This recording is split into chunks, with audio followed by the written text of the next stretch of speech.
we're going to add Prettier. Prettier is a code formatter that is highly opinionated and quite aggressive about how it formats your code. If you're not familiar with it or not used to it and you're anything like me, it might make you a little bit uncomfortable. It certainly did for me when I started using it, but I can tell you now from experience that I would hate to work on a project that doesn't use it. It is incredibly addictive once you get used to it. You just start being used to saving and then everything is formatted, so you don't even have to think about it anymore. It is very, very nice. So if you're not used to it, I encourage you to try this out. Let's install it in our project here. We will start by adding Prettier to the root, and then we will create a configuration file. And this is actually an optional step, and you could even argue that it's a little bit of an anti-pattern because Prettier is opinionated for a reason. It's not really supposed to be configured a whole lot. I just happen to like semicolons and single quotes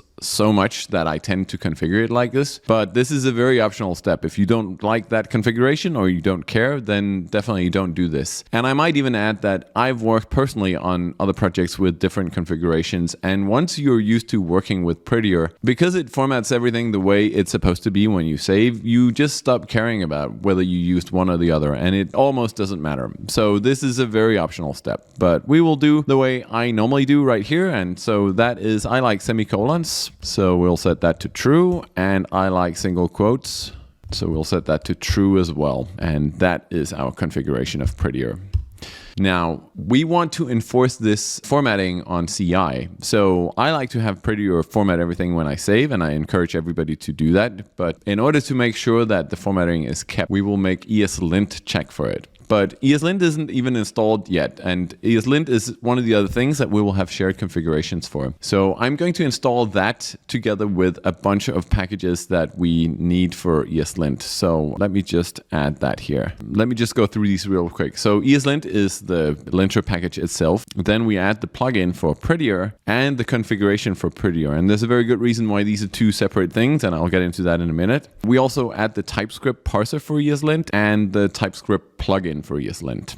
So once that's installed, we will create ESLint configuration file, and that is called ESLint rc.json. I believe they're working on a new configuration system. They're revamping the whole thing quite heavily, but at the time of writing that isn't out yet. So this is still the way you configure ESLint.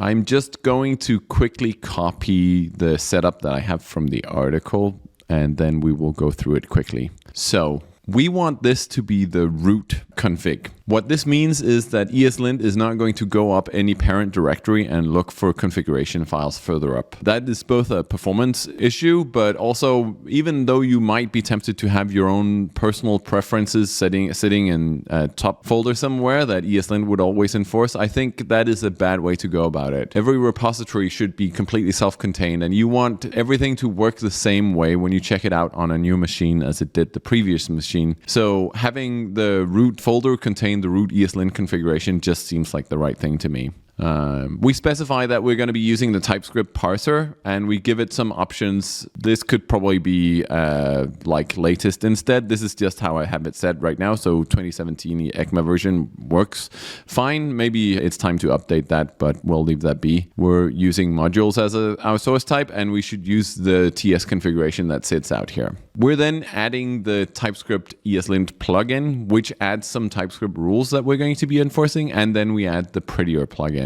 And the extends is the configuration itself. So we're going to be extending the recommended ESLint configuration. I think this is a nice way to go about things. There are a bunch of rules here that apply to almost any JavaScript or TypeScript project that you might want to use. So I just always add this one when I'm setting up something new. The same goes for the TypeScript recommended set. There are very few exceptions to this. And then we add the Prettier setting as the configuration as the last step. And it's important that that comes last because that needs to override anything that comes before it. So any ESLint recommended rule that has anything to do with formatting, we don't want to care about. Prettier is what takes care of our formatting now. And this set of configurations and this plugin will take care of making sure that ESLint respects how we're formatting things with Prettier. So with this in place, it means that when we run ESLint on CI, it will fail if some code is being checked in that isn't actually correctly formatted. So even if a member on your team doesn't have auto format on save setup, this will still be enforced, and so you can go and tell them that they did something wrong.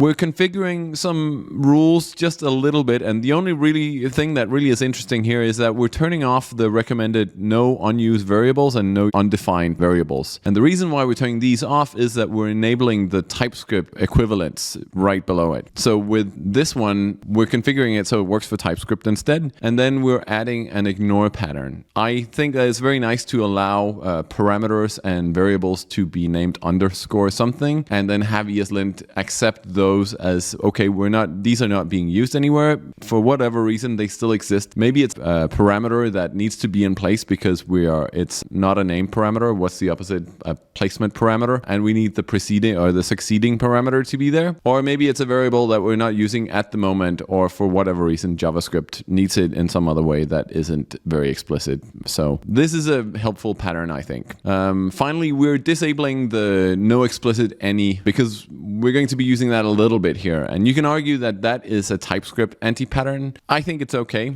I think it's good to have no implicit any's anywhere in your code, which is what the strict setting in TypeScript will do per default. But if I explicitly type any somewhere in my code, I know that I'm doing something that's a little bit on the edge, and there's a good reason why I'm doing it. So I'm going to allow myself this. We will turn that specific check off. We'll add another file called .eslint ignore, which will tell ESLint that node modules and dist folders should not be checked, because obviously that would be a huge performance issue and also completely incorrect. Finally, we'll add a script to our package.json to run lint, and I like to do it. Let me just copy this line. So we have our package.json in the root here. We just have the test script. We'll paste this in here.